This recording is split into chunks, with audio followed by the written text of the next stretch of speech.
সত্যি বলতে কি এই পাপড়ি চাটটা যদি আপনারা নিজেরা বানিয়ে খান তাহলে কিন্তু বাজার থেকে আর কেনার ইচ্ছে হবে না। এটা একদম সহজ পদ্ধতিতে আর কম সময় বাড়িতে কিভাবে বানাবেন সেটাই আর শেয়ার করব।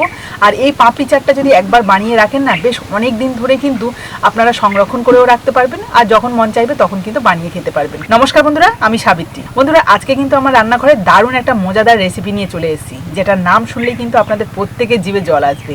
আর এটা হলো পাপড়ি চাট। আর এই পাপড়ি চাটটা কিন্তু আমরা বাইরে বেরোলে দেখতে পেলেই কিন্তু সঙ্গে সঙ্গে এক প্লেট কিন্তু নিয়েই নিই। আর এটা খেতে কিন্তু দারুণ লাগে বাচ্চা থেকে বড় সবারই। তো এটা একদম সহজ পদ্ধতিতে আর কম সময় বাড়িতে কিভাবে বানাবেন সেটাই আর শেয়ার করব। আর এই পাপড়ি চাটটা যদি একবার বানিয়ে রাখেন না, বেশ অনেক দিন ধরে কিন্তু আপনারা সংরক্ষণ করেও রাখতে পারবেন, আর যখন মন চাইবে তখন কিন্তু বানিয়ে খেতে পারবেন কোনো রকম ঝামেলা ছাড়া। তো সেটার জন্য অবশ্যই সম্পূর্ণ ভিডিওটা দেখতে হবে। তাহলে চলুন কথা না বাড়িয়ে আজকে রেসিপিটা শুরু করি। পাপড়ি চাটের রেসিপিটা বানানোর জন্য কিন্তু প্রথমে আমার একটা আটা ময়দার ডো লাগবে। তার জন্য একটা বড় পাত্রের মধ্যে নিয়ে নিচ্ছি প্রথমে 1 বাটি আটা, আর ওই একই বাটি মাপে দিয়ে দিচ্ছি 1 বাটি ময়দা। আর হ্যাঁ, এই পাপড়ি চাটটা কিন্তু আপনারা চাইলে শুধু ময়দা দিয়েও বানাতে পারেন, তবে হ্যাঁ, ময়দা আর আটা মিক্সড করলে খুব সুন্দর মুচমুচে হয় আর খেতেও ভালো লাগে। এর মধ্যে দিয়ে দিচ্ছি 1/2 চামচ মতো কালো জিরে, অল্প একটু জোয়ান, সামান্য একটু গোলমরিচের গুঁড়ো, পরিমাণ মতো নুন, আর দিয়ে দিচ্ছি 1 চামচ মতো সাদা তেল। এবার সমস্ত কিছু ভালো করে মিশিয়ে নেব। এর মধ্যে অল্প অল্প জল দিয়ে একটা শক্ত ডো বানিয়ে নেব।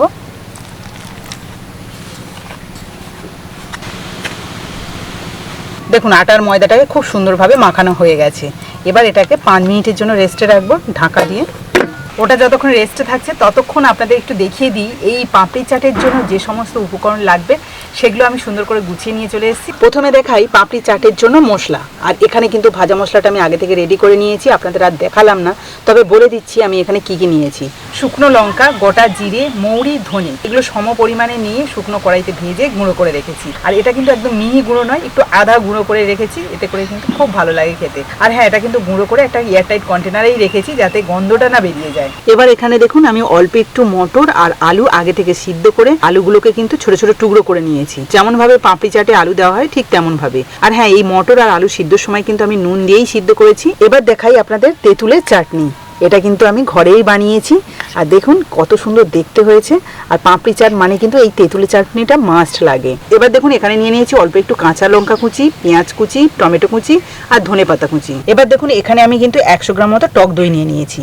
আর এটা এখন একটুখানি গোলমরিচ গুঁড়ো, অল্প একটু বিট নুন আর 1/2 চামচ মতো চিনি দিয়ে ভালো করে ফেটিয়ে নেব।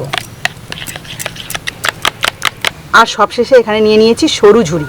এই সরু ঝুড়িটা কিন্তু দোকান থেকে আমি কিনে নিয়ে এসেছি। মানে শুধু ঝুড়ি নয়, কিন্তু এর মধ্যে বাদামও আছে, আবার ছোটো ছোটো চিপসও আছে। তবে হ্যাঁ, দোকানে যে আমরা পাপড়ি চাটটা কিনে খাই সেখানে কিন্তু একটু হলুদ কালারের শুধু ঝুড়ি থাকে। তবে আমার মনে হয় এটাও বেশ ভালো লাগবে, কারণ বাদামও দেওয়া রয়েছে, তো তার সাথে সরু চিপসটা রয়েছে।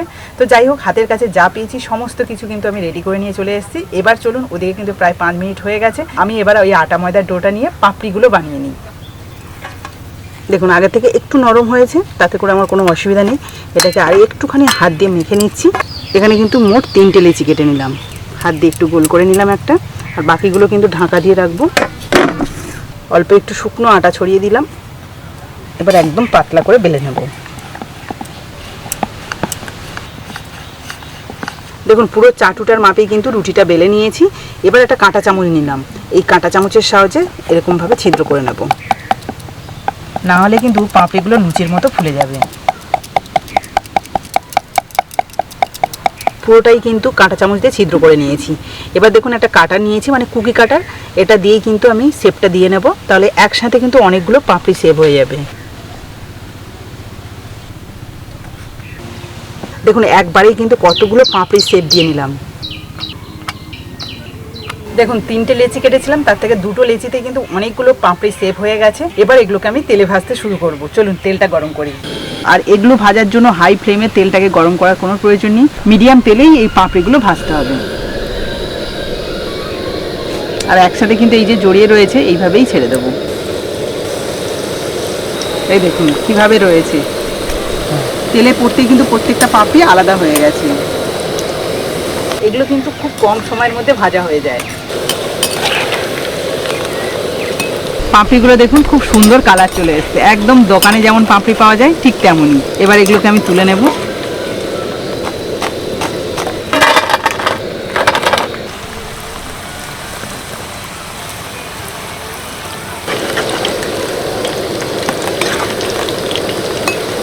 পরেগুলোও কিন্তু বেশ সুন্দর করে ভেজে নিলাম।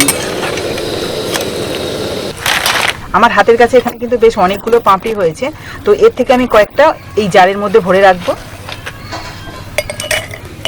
আর বাকি কটা আপনাদের দেখাবো যে কেমন হয়েছে পাপড়িগুলো।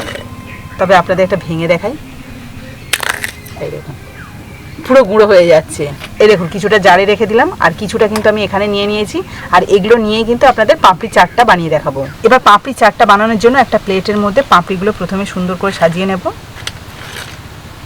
এবার যে তেঁতুলের চাটনিটা আছে সেটাই কিন্তু আমি উপর থেকে দিয়ে দেবো, মানে সমস্ত পাপড়ির গায়ে অল্প অল্প করে লাগিয়ে নিচ্ছি, এতে করে কিন্তু প্রত্যেকটা খেতে দারুণ লাগবে।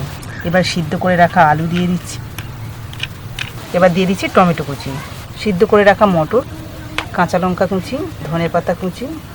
পুরো লুকটাই দেখুন চেঞ্জ হয়ে যাচ্ছে সমস্ত উপকরণ পড়াতে। ওপর থেকে দিয়ে দিচ্ছি ভাজা মশলা। আপনারা চাইলে কিন্তু সমস্ত কিছু একসাথে মাখিয়ে নিতে পারেন, তাতেও কোনো অসুবিধা নেই, আবার এইভাবে দিলেও ভালো লাগবে। দিয়ে দেবো বিট নুন। এবার দিয়ে দিচ্ছি ফেটিয়ে রাখা টক দই। দেখুন কতটা ঘন রয়েছে এই টক দইটা। ওপর থেকে আরেকটু তেঁতুলের চাটনি দিয়ে দেবো। আপনারা চাইলে কিন্তু গ্রিন চাটনি মানে ধনে পাতা চাটনিও দিতে পারেন, আমি আর ওটা দিলাম না।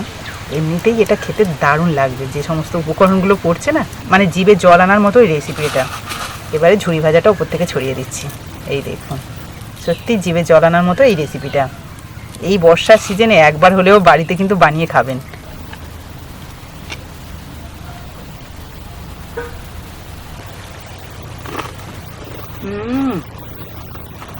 সত্যি বলতে কি এই পাপড়ি চাটটা যদি আপনারা নিজেরা বানিয়ে খান তাহলে কিন্তু বাজার থেকে আর কেনার ইচ্ছে হবে না। এতটাই টেস্টি হয়েছে আর এতটাই মুচমুচে হয়েছে পাপড়িগুলো।